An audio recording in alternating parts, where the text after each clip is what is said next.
TNPSC aspirants எல்லாருக்கும் வணக்கம். இது நம்ம கேபி ஸ்கொயர் பப்ளிகேஷன் அண்ட் அகாடமியோட செகண்ட் வீடியோ.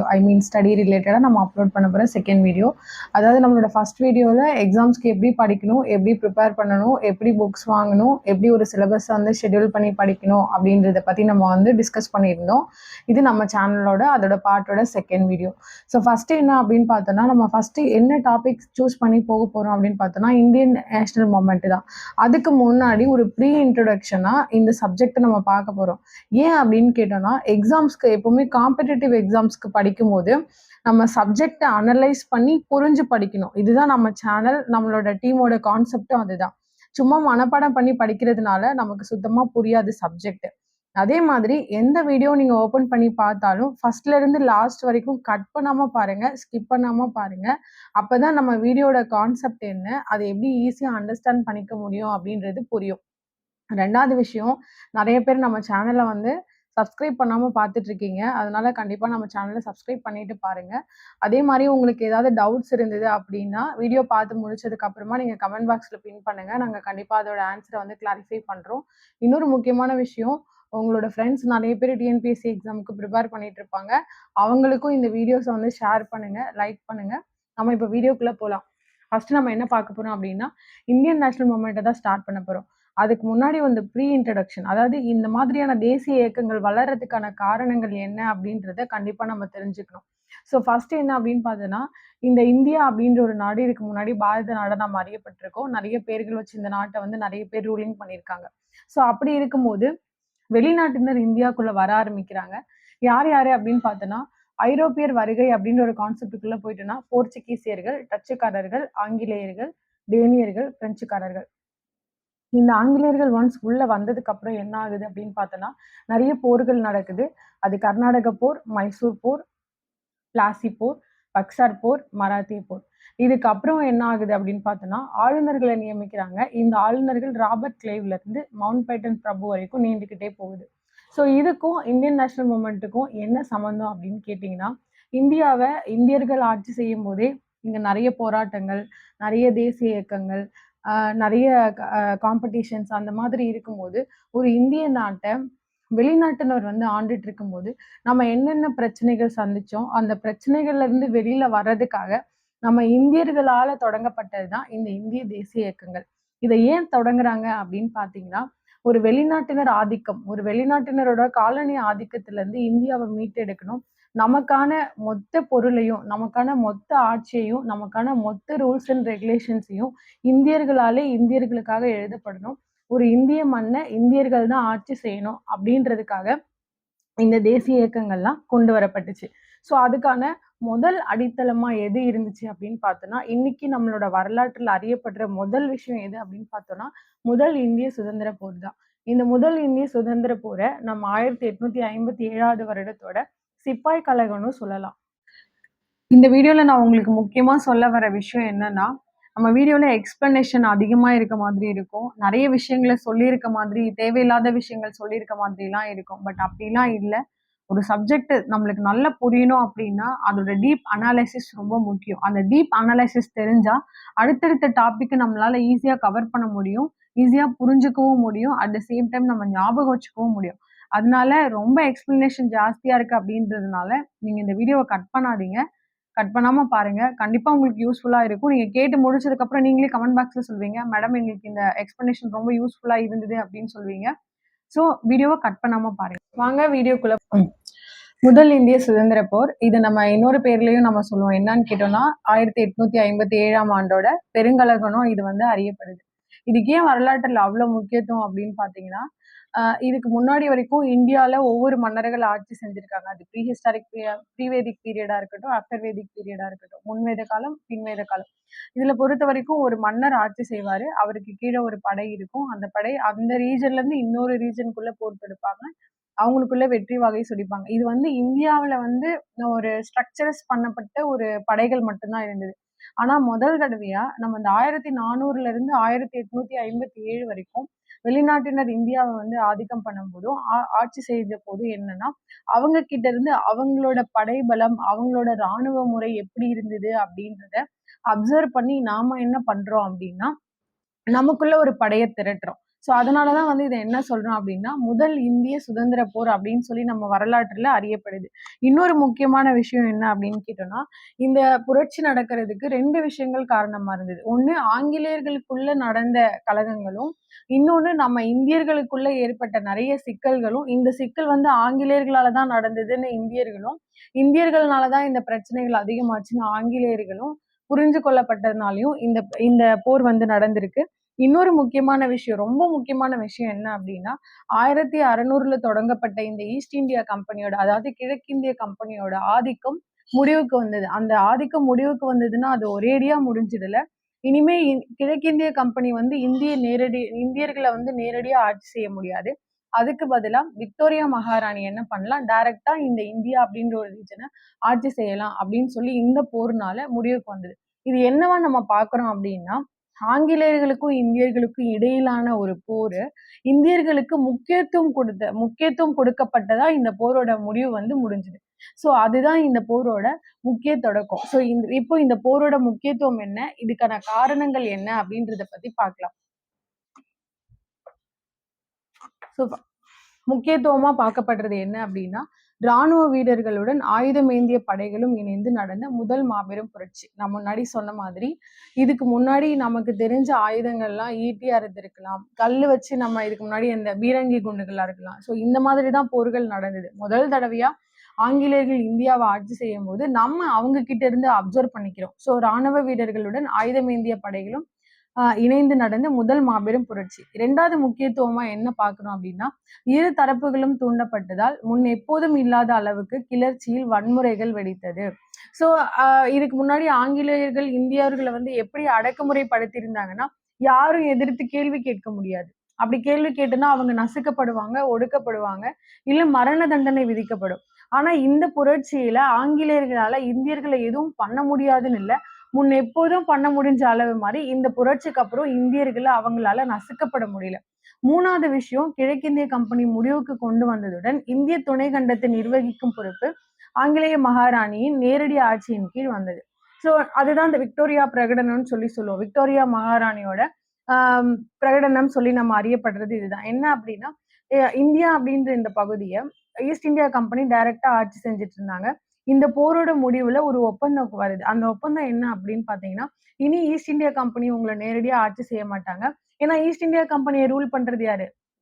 ஆங்கிலேய மகாராணி தான். ஸோ இனி அந்த ஆங்கிலேய மகாராணி ஈஸ்ட் இந்தியா கம்பெனி கிட்ட பொறுப்ப குடுக்க மாட்டாங்க. அவங்களே நேரடியா இந்த இந்தியா அப்படின்ற துணைக்கண்டத்த ஆட்சி செய்ய போறாங்க. இப்படி இது முடிவுக்கு வந்தது. ஸோ இந்த முதல் இந்திய சுதந்திர போர், அதாவது 1857ஓட சிப்பாய் கழகத்துக்கான முக்கிய காரணங்கள் என்ன அப்படின்னு பார்க்கலாம். ஸோ ஒரு பிரச்சனை வருது ஒரு நாட்டுக்குள்ள, ஒரு பிரச்சனை வருதுன்னா, ஒரு காரணம் மட்டும் இருக்காது. அது பலதரப்பட்ட காரணங்களை உள்ளடக்கி இருக்கும். அது அரசியல் காரணமா இருக்கலாம், ஜாதி ரீதியான காரணங்களா இருக்கலாம், மத ரீதியான காரணங்களா இருக்கலாம், இல்ல ஆட்சி முறையில ஊழல் காரணங்களா இருக்கலாம். இது இப்போ இருக்கிற அரசியல்ல, அரசாங்கத்துல மற்ற நாடுகள்ல நடக்கிற கிளர்ச்சிகளை பார்த்து, போராட்டங்களை பார்த்து நம்ம அப்சர்வ் பண்ணிக்கிறோம். இதே மாதிரி 1857ல நடந்த சிப்பாய் கழகத்துக்கும் நிறைய காரணங்கள் அறியப்பட்டிருக்கு.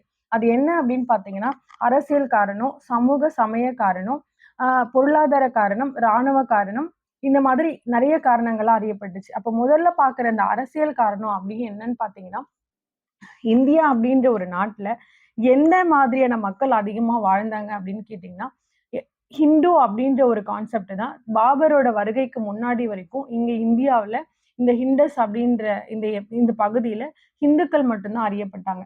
அதுக்கப்புறம் தான் பாபரோட வருகைக்கு அப்புறமா தான் இந்த ரீஜன்ல முகமதியர்களும் வளர ஆரம்பிச்சாங்க. ஆங்கிலேயரோட வருகைக்கு அப்புறமா தான் கிறிஸ்துவர் அப்படின்ற ஒரு மதம் வளர ஆரம்பிச்சது.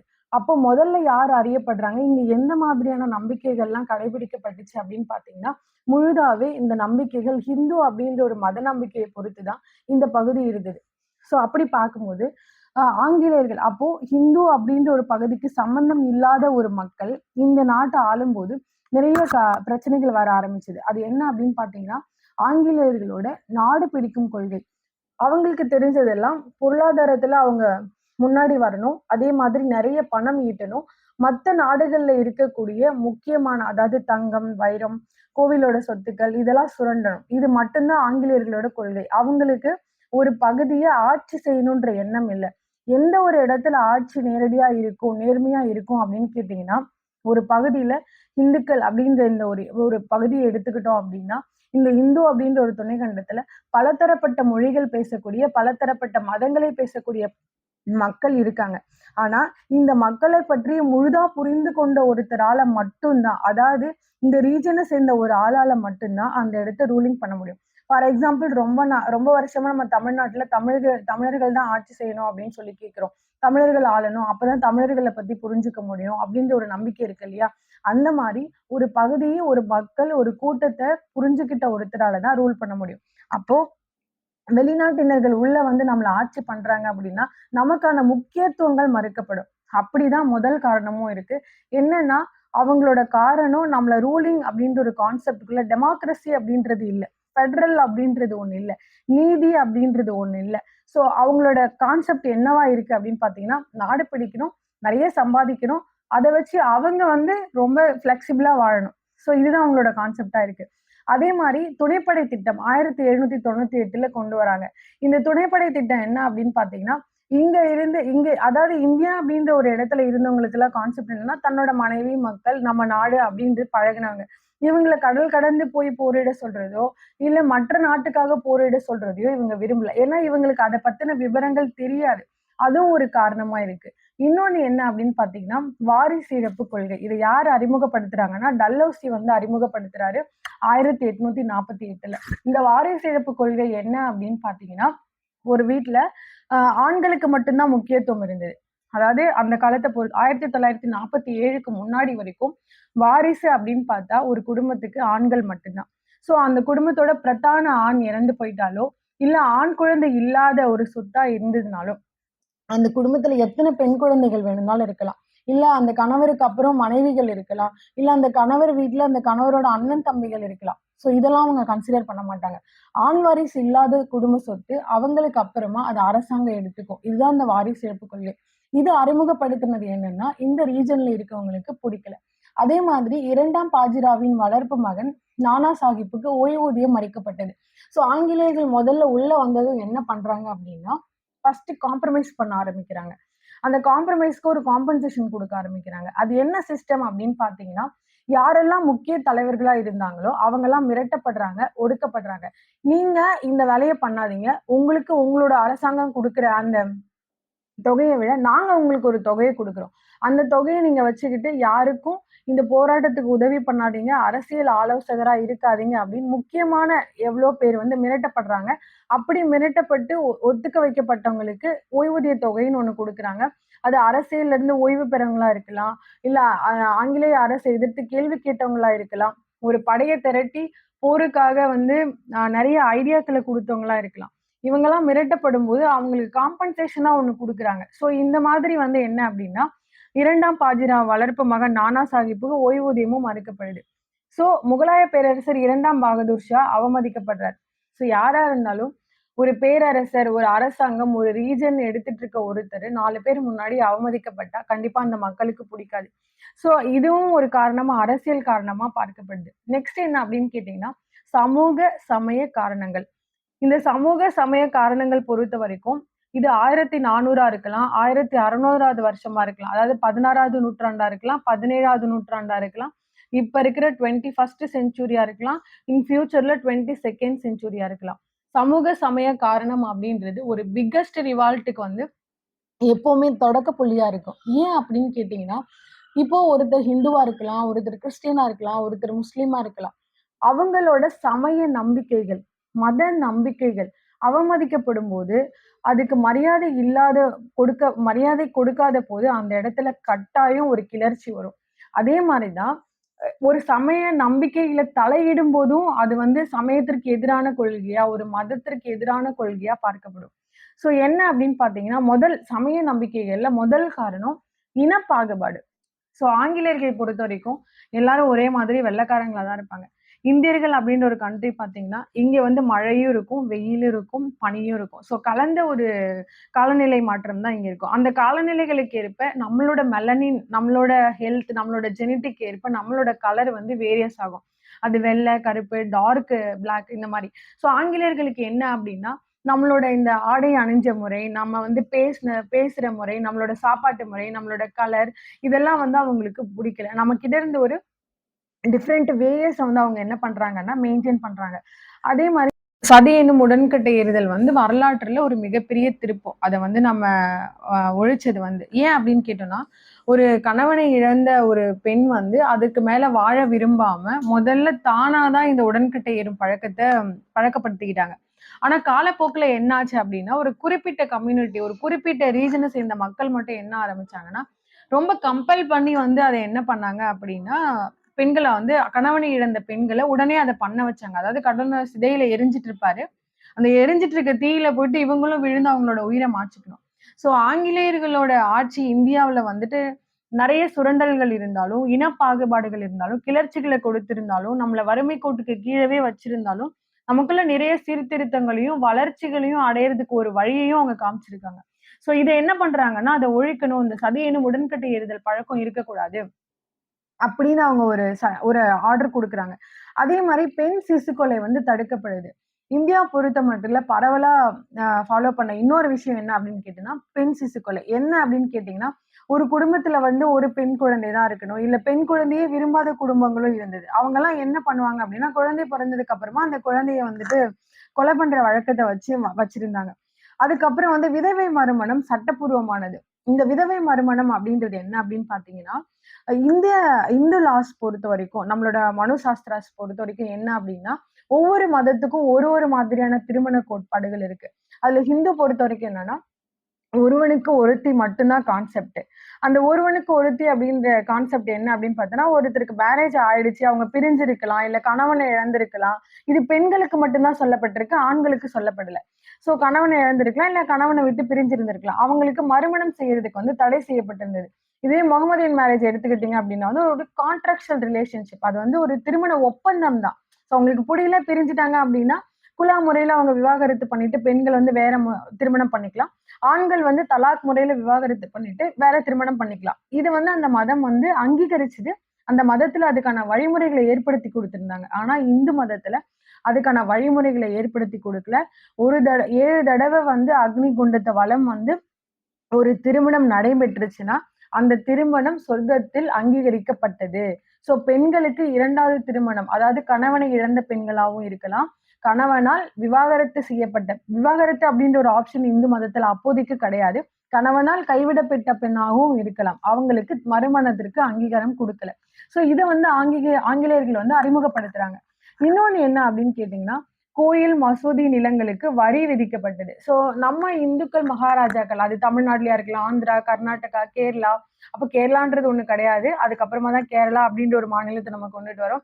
So north side, south side எல்லா இடத்துலயும் ஆட்சி புரிஞ்ச மகாராஜாக்கள் கோவிலுக்கு வரி விலக்கு குடுத்திருந்தாங்க. ஏன் அப்படின்னா, அந்த ரீஜியனோட அந்த மகாராஜாவோட மிகப்பெரிய சொத்தா, மிகப்பெரிய அடையாளமா எது பார்க்கப்பட்டுச்சு அப்படின்னா, கோவில்களும், மசூதிகளும் தான். சோ அதனால அவங்க அந்த சொத்துக்களுக்கு வரி வாங்கல.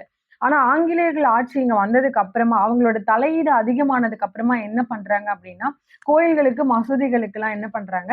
வரி விதிக்கிறாங்க.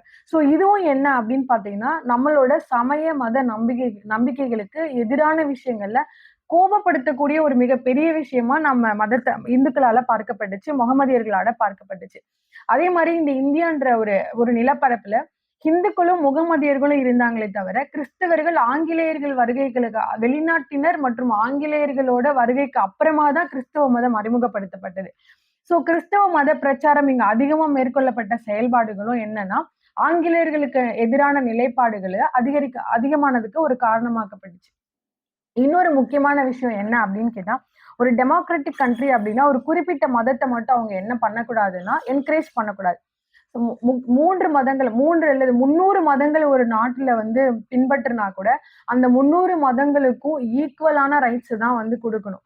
ஆனா ஆங்கிலேயர்கள் ஆட்சி காலத்துல, அப்போதைய காலத்துல என்ன பண்றாங்க அப்படின்னா, நம்மளோட வருகைக்கு அப்புறமா இந்த நாட்டுல அதாவது இந்துக்களுக்கு எதிராவும், முகமதியர்களுக்கு எதிராகவும் கிறிஸ்தவ மதம் மட்டும் தான் ஒரே மதமா இருக்கணும். அதாவது எப்படின்னு பார்த்தீங்கன்னா, ஒரே தபால் நிலையம், ஒரே ரயில்வே இருப்பது போல, ஒரே தந்தி இருப்பது போல, ஒரே மதம் அதுவும் கிறிஸ்தவ மதமா தான் இருக்கணும் அப்படின்னு ஒரு கொள்கைய வந்து யார் கொண்டுட்டு வராங்க அப்படின்னா, எட்மண்ட் எனும் ஆங்கிலேய சமய பரப்பாளர். அவர் வந்து என்ன பண்றாருன்னா, கவர்னர் ஜெனரலுக்கு ஒரு கடிதம் எழுதுறாரு. இந்த கடிதத்தோட நகல் அப்போதைக்கு இதோட நகல் வெளியாகி அதுவும் வந்து அப்போதைக்கு இருந்த மக்களிடையே பரபரப்பா பேசப்படுது. இதுவும் ஆங்கிலேயர்களுக்கு எதிரான நிலைப்பாட்டுக்கு ஒரு முக்கிய காரணமா இருக்கு. அதுக்கு அடுத்து என்னன்னு பார்த்தோம்னா, பொருளாதார காரணம். இப்போ வேலையின்மை, நிலவரி திட்டம்னு நம்ம முதல்ல பார்த்தா கூட, இந்த வேலையின்மை அப்படின்றது அதாவது இந்தியால இருந்த மக்களுக்கு மட்டும் தான் இந்த வேலையின்மை பிரச்சனை இருந்ததே தவிர, ஆங்கிலேயர்களால வெளிநாட்டிலிருந்து இறக்குமதி செய்யப்பட்ட சிப்பாய்களுக்கும், மக்களுக்கும் இந்த வேலையின்மை பிரச்சனை இல்ல. ஸோ நிலவரி திட்டம் அப்படின்னு பார்த்தோம்னா, இப்போ இந்தியாவை ஆண்ட மகாராஜாக்களால விதிக்கப்பட்ட நிலவரி திட்டத்த விட, அதிகமான நிலவரி திட்டம் விதிக்கப்படுது. இன்னொன்னு என்னன்னா, கைவினை தொழில்கள் நசிவு. இந்த கைவினை தொழில்கள் அப்படின்றது பார்த்தோம்னா, நெசவா இருக்கலாம். இன்னும் வேற ஏதாவது பொருட்கள் செய்றதா இருக்கலாம். இந்த மாதிரியான தொழில்களுக்கெல்லாம் வந்துட்டு மானியம் இல்லாம, உதவி இல்லாம, நாங்க சொல்ற வேலைகள மட்டும் தான் நீங்க செய்யணும் அப்படின்னு நசுக்கப்படுறாங்க. அதே மாரி துணைப்படை திட்டத்தால் இந்திய சிப்பாய்கள் வேலை இழப்பு. ஸோ இந்த துணைப்படை திட்டம் அறிமுகப்படுத்தப்பட்டபோது என்னன்னா, கடல் தாண்டியோ, இல்ல வேற நாடுகளுக்கோ சென்று அப்போதைக்கு போக்குவரத்து வசதி இல்லாத காரணத்தினால நெறைய சிப்பாய்கள் என்ன பண்றாங்கன்னா, அ இச்ச அதாவது ராணுவத்துல சேர மறுக்கிறாங்க. இதுக்கப்புறம் விவசாயிகள் தேயிலை, காப்பி, இண்டிகா பயிரிட வற்புறுத்தப்பட்டனர். இந்த விஷயம் மட்டும் நம்மளோட ஜெனடிக்க சார்ந்தது. அதாவது நம்மளோட ஜீன சார்ந்தது. ஏன் அப்படின்னு கேட்டேன்னா, இந்தியா அப்படின்ற ஒரு நிலப்பரப்புல கரும்பு, நெற்பயிர், வாழை, மஞ்சள் இந்த மாதிரியான பயிர்கள மட்டும் தான் அதிகமா விளைவிச்சிருந்தாங்க. இதோட தேவைகள் மட்டும் தான் நமக்கு அதிகப்படியா தேவையா இருந்தது. இந்த தேயிலை, காஃபி அப்படின்றதெல்லாம் ஐரோப்பியர் வருகைக்கு அப்புறமா தான் இந்தியாவுல அறிமுகப்படுத்தப்படுது.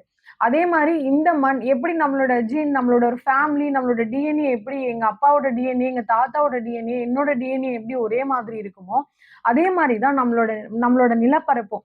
தண்ணியா இருந்தாலும் நம்ம எத விதைக்கிறோமோ அதுதான் வளரும். எத அதிகமா விதைக்கிறோமோ அதுல தான் அதிகமான மகசூல் கிடைக்கும். அப்ப புதுசா ஒரு பயிர நம்ம அதுல விதைச்சுட்டு, திரும்பியும் நம்மளோட பழைய விவசாயத்த நம்ம பண்ணணும் அப்டின்னா, அந்த இடத்துல வருமானமும் குறையும், மகசூலும் குறையும்.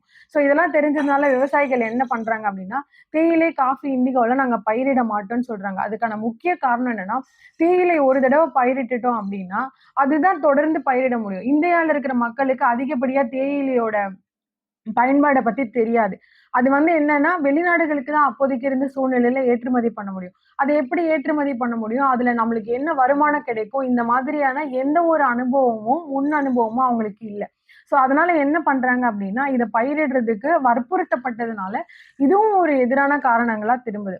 ஸோ ராணுவ காரணம் அப்டின்னு பார்க்கும்போது என்னன்னா, ராணுவ பணியாளர் சட்டம் 1856ல கொண்டு வராங்க. அதன்படி என்ன பண்ணணும் அப்டின்னா, இந்திய சிப்பாய்கள், அதாவது இந்திய மக்கள் வந்து ராணுவத்துல சேர விருப்பம் இருக்கிறவங்க, எப்ப வேணும்னாலும் கடல் கடந்து போய் போரிடுறதுக்கு சூழ்நிலைக்காக தள்ளப்படலாம். அதே மாரி கடல் கடந்து பணிபுரிவதற்கு இந்திய ராணுவத்தினர் அவங்களுக்கு விருப்பம் இல்ல. ஏன் விருப்பம் இல்லன்னா, தங்களோட மக்கள், மனைவி, அவங்களோட குடும்பம் இதெல்லாம் விட்டுட்டு அவங்க இன்னொரு இடத்துல போய் பணிபுரியறதுக்கு அவங்களுக்கு விருப்பம் இல்ல. இன்னொரு முக்கிய காரணமா எது பார்க்கப்படுது அப்டின்னா, ஐரோப்பிய சிப்பாய்களை காட்டிலும் இந்திய சிப்பாய்களுக்கு குறைவான ஊதியம். ஸோ, அது நம்ம இன்னைக்கு இருக்கிற சிச்சுவேஷன்ல வந்துட்டு இதுதான் நம்மளோட டெமோக்ராட்டிக் கண்ட்ரி. என்னன்னா, எத்தன கேடர்ல எத்தன சிப்பாய்கள் இருந்தாலும், ஆர்மி பெர்சன்ஸ் இருந்தாலும், சிஎஸ்எஃப் இருந்தாலும், எல்லாருக்கும் ஒரே மாதிரியான ஊதியம் குடுக்குறோம். ஆனா, அப்போ இருந்த காலகட்டத்துல என்ன பண்றாங்க அப்டின்னா, ஐரோப்பியர்களுக்கு ஒரு மாதிரியான சம்பளமும், இந்தியர்களுக்கு ஒரு மாதிரியான குறைந்த சம்பளமும் குடுக்குறாங்க.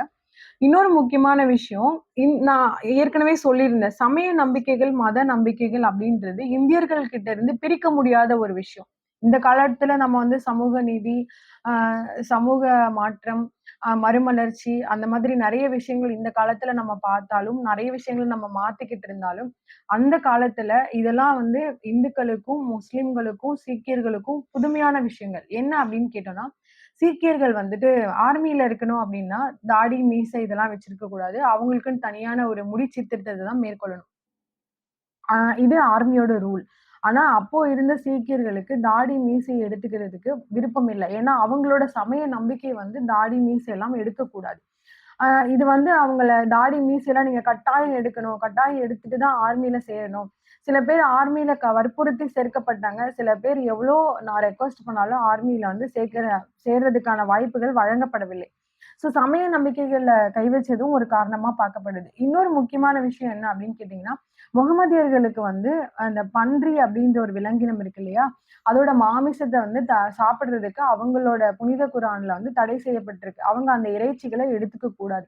ஆனா அவங்க இந்த இந்த கார்லலாம் பார்க்குறோம் இல்லையா? ராயல் என்ஃபீல்ட் ரக துப்பாக்கியோட தோட்டால வந்து பார்த்தீங்கன்னா, அ பசுமாட்டோட கொழுப்பு சுத்தப்பட்டதும், பன்றியோட கொழுப்பு சுத்தப்பட்டதுமா பரவலா பேசப்பட்டது.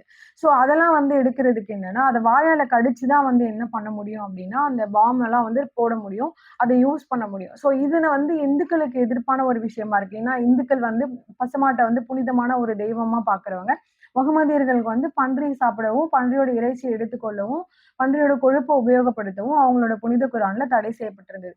இதெல்லாம் வற்புறுத்தி எடுக்க வச்சதும் ஒரு உடனடி காரணமா பார்க்கப்படுது.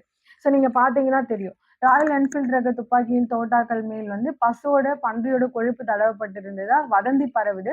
ஸோ அந்த வதந்தினால என்னன்னா, இந்துக்களும், முஸ்லிம்களும் இந்த தோட்டாக்கள தொட மறுக்கிறாங்க. ஏன்னா இது வந்து ஒரு சமயம் சார்ந்த ஒரு நம்பிக்கை. மதத்துக்கு எதிரான ஒரு நம்பிக்கை. இத நாங்க பண்ண மாட்டோம் அப்படின்னு சொல்றாங்க. ஸோ இத முதல்ல யார் வந்து எதிர்க்கிறாங்க அப்படின்னு பார்த்தீங்கன்னா, மங்கள் பாண்டே அப்படின்றவர் தான். இது வந்து மார்ச் 29, 1857ல வங்காளத்துல உள்ள பராக்பூர் என்ற இடத்துல வந்து 34வது காவல்படை பிரிவுல வந்து வேலை செஞ்சுட்டு இருக்காரு. அங்க வந்து அவரோட உயர் அதிகாரி, நீங்க வந்து இந்த ராயல் என்ஃபீல்ட் ரக துப்பாக்கியோட தோட்டாக்கள வந்து பயன்படுத்துறதுக்கான டெமோ வந்து எடுத்துக்கணும் அப்படின்னு சொல்றாரு. அவரு முடியாது அப்படின்னு சொல்லி என்ன பண்றாரு, அந்த உயர் அதிகாரியான ஆங்கிலேய அதிகாரிய சுட்டு கொன்னுடுறாரு. இதனால அவரு கைது செய்யப்பட்டு உடனடியா தூக்கிலிடப்படுறாரு. இதுவும் வந்து இந்த ஆங்கிலேயருக்கு எதிரான இந்த சிப்பாய் கழகத்திற்கான முக்கியமான ஒரு விஷயமா பார்க்கப்படுது.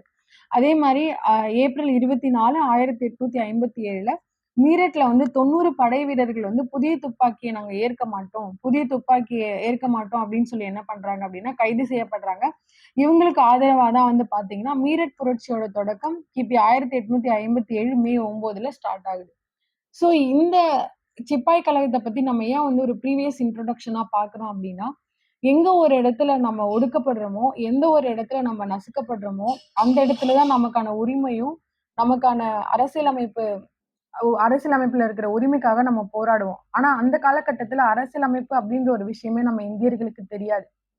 இதுக்கப்புறம் நம்மளோட இந்த மறுமலர்ச்சி இயக்கங்களும், இந்திய தேசிய இயக்கங்களும் தொடங்கப்படுது. ஆங்கிலேயர்களுக்கு எதிரா எங்களோட சமய நம்பிக்கை எங்களுக்கு முக்கியம். எங்களோட பொருளாதார கொள்கைகள் எங்களுக்கு முக்கியம். எங்களுக்கு அரசாங்கத்தின் கீழ வேலை கிடைக்கணுமா, அதுவும் எங்களுக்கு முக்கியத்துவம் தரணும். ஏன்னா இந்தியர்கள் நாங்க இந்தியாவின் மண்ணில் பிறந்தவர்கள். இந்த மண்ணுல நாங்க தான் ஆட்சி செய்யணும் அப்படின்ற ஒரு விழிப்புணர்வு அவங்களுக்கு வருது. இது வர ஆரம்பிக்கும்போது தான் ஒவ்வொரு சமயம் சார்ந்தும், ஒவ்வொரு மதம் சார்ந்தும், ஒவ்வொரு குறிப்பிட்ட ஜாதி சார்ந்தும் இயக்கங்கள் நெறைய ஆரம்பிக்கிறாங்க. இந்த இயக்கங்கள் எல்லாம் ஒண்ணாக்கப்படுது. இந்த இயக்கங்கள் ஒண்ணாக்கி எப்படி ஆங்கிலேயர்களுக்கு எதிரா போர் தொடுத்தாங்க, அந்த போர்ல எப்படி நம்ம ஒற்றுமையா இருந்து வெற்றி அடைஞ்சோம் அப்படின்றது தான் இந்த இந்திய தேசிய இயக்கங்கள். இந்த இந்திய தேசிய இயக்கங்களோட முக்கிய பங்கு என்ன அப்படின்னு பார்த்தோன்னா, ஆகஸ்ட் 15, 1947 மற்றும் ஜனவரி 26, 1950. ஸோ நமக்கு ஆகஸ்ட் 15, 1947ல சுதந்திரம் கிடைக்குது. ஸோ இதுக்கப்புறம் என்னன்னா விக்டோரியா இந்த போருக்கு இதுக்கப்புறம் இந்த போர் தொடங்குது. ஸோ இந்த போருக்கு அப்புறமா என்னன்னா விக்டோரியா மகாராணியோட பிரகடனம் இருக்கும். ஸோ இந்த முக்கியமா இந்த முதல் இந்திய சுதந்திர போர் அப்படின்றது நம்ம ஏன் இந்த இந்திய தேசிய இயக்கங்களுக்கு முன்னதா நம்ம இதோட விரிவாக்கத்த பார்த்தோம் அப்படின்னா, எங்க நம்ம ஒடுக்கப்படுறோமோ, எங்க நம்ம நசுக்கப்படுறோமோ, அந்த இடத்துல தான் நமக்கு உரிமை வேணும் அப்படின்னு நம்ம போராட ஆரம்பிப்போம். அந்த மாதிரி நம்மள ஒடுக்கி இருக்காங்க. ஆங்கிலேயர்கள் நம்மள நசுக்குறாங்க. நம்மளோட வருவாயும், நம்மகிட்ட இருந்து வருமானங்களையும் மட்டும் எடுத்துக்கிட்டு, நமக்கு எந்த ஒரு பயனுள்ள விஷயங்களையும் கொடுக்கல. அதுக்கு பதிலா நம்ம உரிமையே இல்லாம நம்ம இந்துக்கள், இந்த இந்தியர்கள், இந்த இந்திய மண்ணுல வாழ்ந்துட்டு இருக்கோம். ஸோ நமக்கான உரிமைகள் நமக்கு வேணும் அப்படின்றதுக்காக தான் நம்ம போராட ஆரம்பிக்கிறோம். ஸோ இதுக்காக தான் என்ன ஆகுது அப்படின்னா, நமக்குள்ள ஒரு இயக்கங்கள், நமக்குள்ள ஒரு மறுமலர்ச்சி இயக்கங்கள், தேசிய இயக்கங்கள் எல்லாம் நம்ம தொடங்க ஆரம்பிக்கிறோம். இதெல்லாம் எதுக்காக அப்படின்னா, அடிபட்டு கடந்த காலனி ஆதிக்கத்துல இருந்து நம்ம மீண்டு வரணும் அப்படின்றதுக்காக தான். ஸோ இதுக்கு இந்த புரட்சிகளுக்கு அப்புறமா, இந்த கிளர்ச்சிகளுக்கு அப்புறமா தான் நமக்கான விழிப்புணர்வோட நம்ம என்ன பண்றோம் அப்படின்னா, ஒற்றுமையா செயல்பட தொடங்குறோம். ஸோ இதுக்கு அடுத்து வர வீடியோல இந்திய தேசிய இயக்கங்கள், அந்த இயக்கங்கள் எப்படி தொடங்கப்பட்டுச்சுன்றத பார்க்க போறோம். அந்த இயக்கம் ஏன் தொடங்கப்பட்டுச்சு அப்படின்னா, ஆங்கிலேயர்களுக்கு கீழ நம்ம அடிமைப்பட்டு கிடக்கிறோம். அதனால தான் நம்ம இனி இந்த அடிமை வாழ்க்கை நமக்கு வேணாம். இந்த இந்திய மண்ண இந்தியர்கள் தான் ஆட்சி புரியணும். இந்தியர்கள் சுதந்திரமா இந்த மண்ணுல செயல்படணும் அப்படின்றதுக்காக தான்.